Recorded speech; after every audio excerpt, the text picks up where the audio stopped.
Crna Gora i svi njeni građani u ovom periodu krize svjedočili su velikom požrtvovanju prosvjetnih radnika koji u otežanim uslovima pružaju maksimalne napore na obrazovanju naše djece.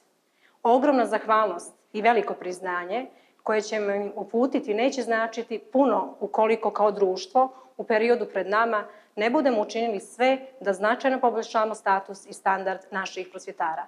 SDP je više puta predlagao izmjene zakona o zaradama državnih službenika i namještenika kako bi se povećale zarade prosvjetnim radnicima, što je tadašnja vladajuća većina odbijala.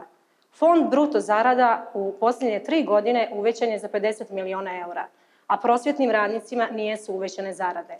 Umjesto uvećanja zarada, recimo prosvjeti, rastao je broj zaposlenih u državnoj upravi, suprotno usvojenoj strategiji vlade o racionalizaciji državne uprave, a plašimo se da će takva praksa biti nastavljena i sa novom vladom, koja je već najavila i donekle sprovela partijsko zapošljavanje.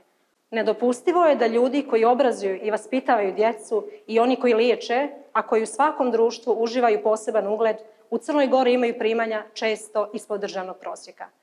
SDP će u državnom parlamentu nastaviti da se bori za bolji materijalni status prosvjetnih radnika, dok ćemo sa lokalnog nivoa sagledati također mogućnosti da u okviru postojećih nadležnosti dodatno doprinesemo tom više nego opravdanom cilju. Srcem za Nikšić.